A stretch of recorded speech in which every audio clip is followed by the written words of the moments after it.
These are the speaker tapes of Fifth Dimension Young People's Group of Alcoholics Anonymous. Enjoy. Thank you. How you doing? My name is Vanessa. I'm an alcoholic. My sober date is February 5th, 2007. So I've been sober for 16 years.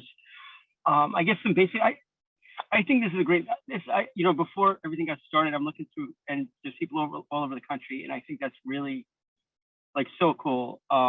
It's humbling. And it also makes me a little bit anxious, but I'm all right. Just some basic stuff. My home group is Stony Brook Freethinkers. I have two home groups. I have Stony Brook Freethinkers in Stony Brook, New York, and There Is a Light in Seaford, New York. There Is a Light being a secular, or no, I'm sorry, being an LGBT group here on Long Island. I grew up on Long Island, went to college upstate New York, wound up back on Long Island because it's kind of my home. And I grew up, and I guess I'll start, I grew up in a family where alcoholism runs in my family. And I realized when I was a teenager and, was starting to experiment with all of that, I realized pretty quickly that I was somebody who had that genetic predisposition to alcoholism. And it scared me a little, but it didn't scare me enough, and I figured I could kind of manage to squeak by and still drink like I did. And it took a little while to catch up with me, but it eventually did. And I try to, in step one, I try to think very very simple in that, I bottom line, it's if I pick up a drink, I'm not going to stop, unless some outside force stops me, or I'm going to pass out. And as soon as I'm up again, I'm going to look for more, I'm like that. So there's really no stopping me, and that's part of what goes on. But also, in the big book, they talk about the mental obsession, and that's part of it too. And to do some examples of mental obsession kind of stuff. Starting when I was really young, I would go around and we'd have these big barbecues, and I would go in the in these parks, and I would collect all the beer tops. I just thought alcohol was cool. We would me and the kids, I grew up, we would kind of make these fake mixed drinks because we thought that was cool. And then we learned how to mix real ones, and then whatever, and I mean that's really where it started. And it always felt like a really normal thing and a really normal part of life. And it was definitely my best friend, growing up. And so that's where the mental obsession is. I was just so preoccupied with it in a way that I wouldn't be preoccupied with, say, fruit juice or milk or iced tea or coffee or anything else. Like alcohol was and so I just kind of ran with it for a bit. And really, I did okay in school. I did pretty good in school, and I did, I was starting to have some success in a career. And and kind of the way I was brought up was drink as much as I could. My dad would say, "Oh, drink as much as you want, just get to work." Do the stuff you need to do, but by all means, drink. So I never got in trouble for it when I was a kid. It was kind of accepted, and so at some point, I wasn't able to keep it going, and I started having a lot of consequences. And it doesn't matter. I mean, I felt like crap. There was so much going wrong in my life. I was in a relationship that was failing. I owed money to everybody, you name it. I just felt like a horrible person. I hadn't transitioned yet, and at that point in my life, it's I knew I was suppressing that also. And so there was just a mess of crap. And I didn't think it was possible for me also to not drink, because alcohol had been such a constant in my life. and I kept at that for a long time too, of just that hopelessness of like, well, like, it's like, I'm like, well, this is the way it's going to be, and just let the crap happen. And I don't know, I mean, I had like a particularly bad weekend. I remember in particular, and at that point, I kind of called and like, I called the hotline to get help. And, I didn't actually get to a meeting until probably about 2 or 3 months after that. But like, I did at least make that initial call to like get help. And then I kind of was like, whatever, it didn't happen. I didn't get to a meeting right then and there, but I sort of, had it in my head, like, all right, it was getting near the time where I really needed to take it seriously. It was like one or the other. And, like I kind of did like step one, step three, and step two. So eventually, like after having another incident, where I screwed up pretty badly at work, like really badly at work, mainly because of my alcoholism, or entirely because of my alcoholism. Surprisingly, they weren't. They didn't let me go right then and there. But like I think a lot of other places would have. But I got away with it. But I felt like horrible. Because I tried before my alcoholism really got out of hand and unmanageable. I always tried to conduct myself like in a reasonable, honest way with people, because I thought that's like a good way to be. And I clearly wasn't doing it, and I knew I wasn't doing it. And I knew the reason why I wasn't able to do that anymore was because of the alcohol. There was no doubt in my mind that the problems that I was having, in my life were purely because of my drinking. So I was directed to AA, and I'm like, all right, I'll do it. I got to a meeting, and like when I say step 1, 3, and 2, I wasn't convinced AA was going to work. I just didn't know anything else that was going to do it. Me personally, my circumstances, I didn't go to a rehab. I probably would have benefited from one, but that's just not where I was at. I was directed to AA, and I was given a meeting list. Well, it took a while for me to actually get to my first AA meeting with the person who 12-stepped me. But I mean, the point is, I got there and I listened, and and I remember the first one I was at, 2 people spoke, and I identified with both of them completely. And then, they gave me a big book, and it's like, they were like, all right, can you read the first 164 pages? Go introduce yourself to people. And I'm a very shy person. I'm like an incredibly shy person. I'm not outgoing. I don't like to introduce myself to people. That was more so the case when I was drinking. It's still the case now. And but I'm like, oh, whatever. And I asked the guy who 12-stepped me, who got me to my first meeting, and I'm like, what's like the magic? What's the trick? And he's like, oh, trust God. I'm like, are you effing kidding me? Like, no, I don't want to do that. But anyway, he gave me the meeting list, and he's like, pick a meeting. Yeah, this is before they had like apps, and oh my God, right? Like now I know around here we have like the app, and you can go on the intergroup and get it. But like they had like, I mean, they still have the paper meeting list, but nobody reads them. But like 60 years ago, that was like the thing, right? So like, so I got my paper meeting list, and he's like, well, pick out a meeting each day of the week that you're going to go to, and then pick a second one if you can't go to the one you think you're going to go to. So I'm like, all right, I did that. And I'm like, and he's like, well, pick a home group. And he suggested an LGBT group in the neighborhood of where I was living. So I went there mainly because I felt comfortable with that, with where I was at. So like,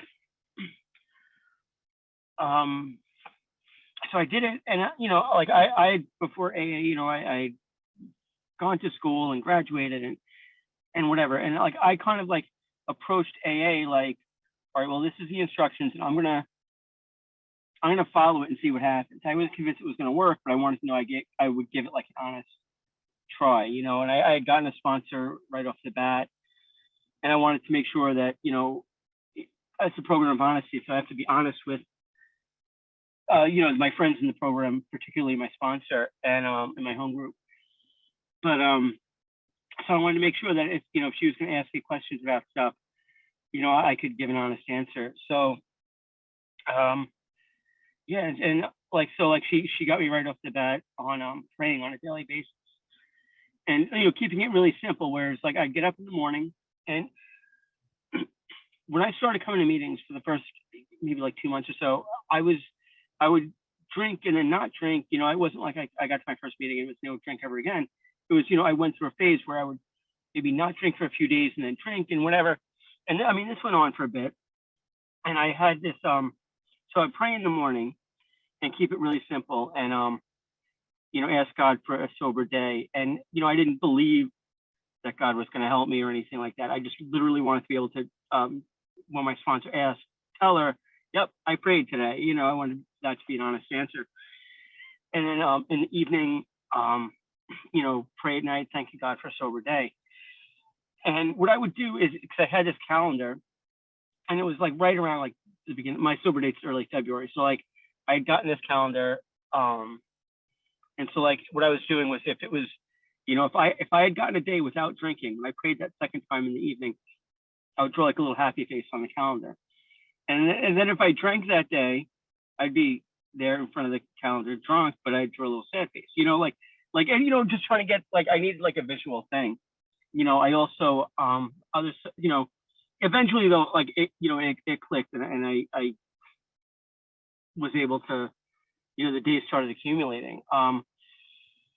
Also early on, I printed out, and I think this is really important. I kind of forget, but it's so important. So you guys read the promises before. So I printed out a copy of the promises, and to keep myself motivated, I taped them on my refrigerator. And I had that in the apartment I was living in, really for the first 2 years I was sober. And then I moved and whatever. But yeah, like I needed to do those things and have,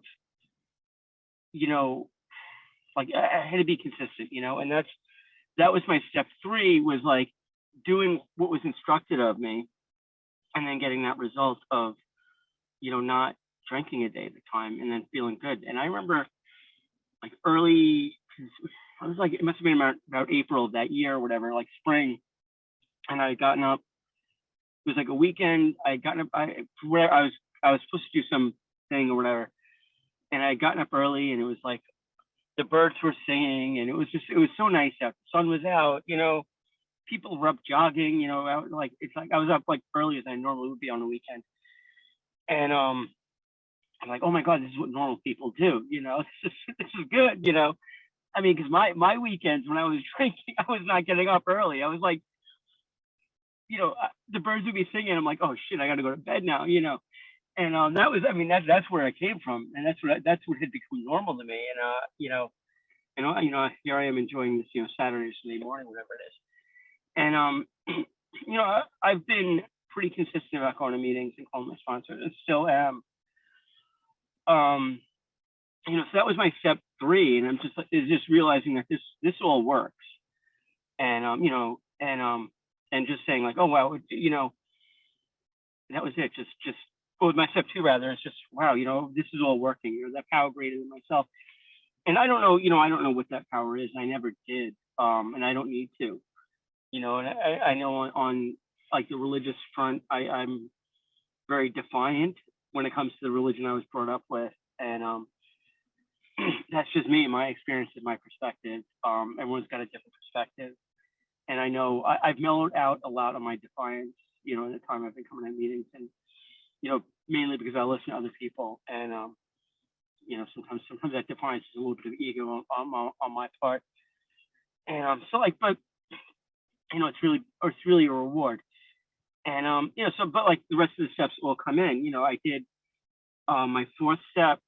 I did within my first 6 months of sobriety, and and I think it's really important to dig in and do the steps, and me doing my 4th step, I did it on on my computer. I typewrite everything. I have really lousy handwriting, so I do everything on a computer, and I just wrote it all out, like like it says in the big book, where I'm mad at Mr. Brown because he cheated on me with whatever, I don't know, he slept with somebody else's wife, and it affects my self-esteem, that whole thing with the columns, and then you get to the end of it and seeing, like, you know, in me doing a 4-step, seeing really my patterns, my behaviors, and how repetitious, you know, my own shortcomings are, you know, my own patterns of behavior are.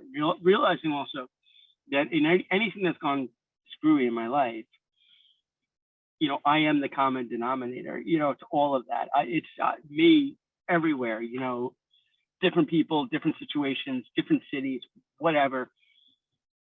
It all comes down to me, you know, and really seeing that and doing the same stuff over and over again with different groups of people and in different situations.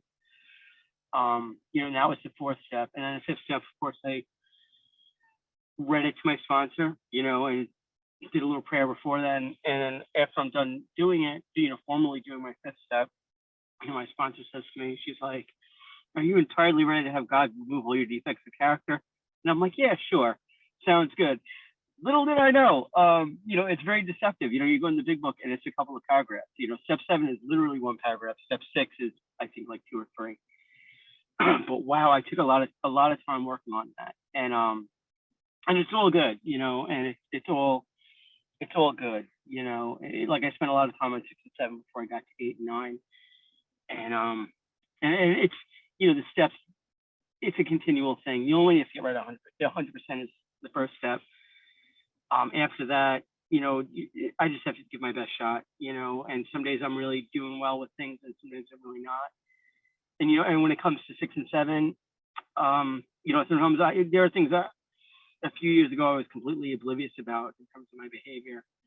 But sticking around in AA long enough and being open-minded, I'm all of a sudden aware of things, you know, and making an honest effort to not repeat a lot of some of my worst habits. You know, a lot of times for me with my character defects, it's a matter of making an effort to do the opposite of whatever that is. And you know, and the God I believe in is going to give me an opportunity to do that, you know. And if I don't take that first opportunity, I will continue getting that opportunity put before me one way or another. I used to, and I'll share this.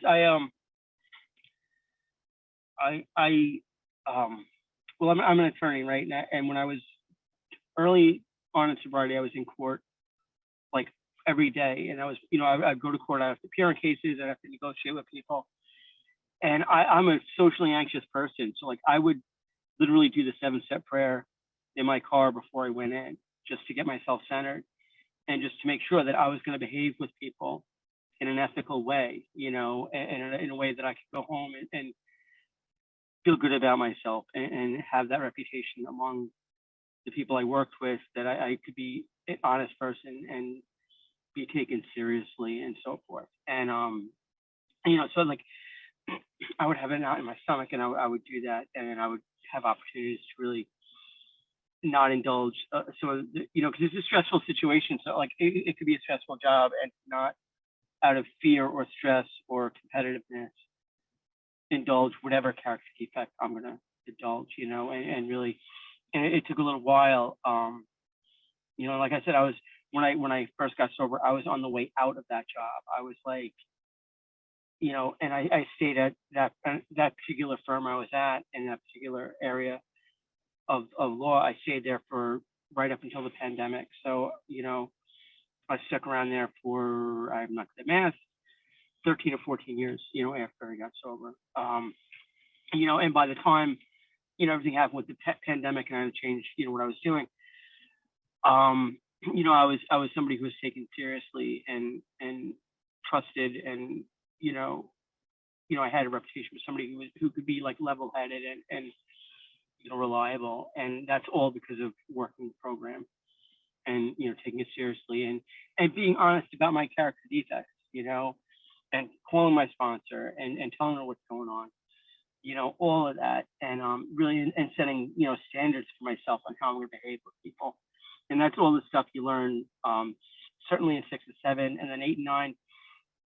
I don't like doing the amends. So like it, you know, I did my list, you know, 9 step. I've that's been the hardest step, is to go do 9 step amends with people. Because my ego is such that I don't like to admit I don't like to admit when I'm wrong, and I don't like to admit when I'm doing the right thing either. Like I'm just screwy like that.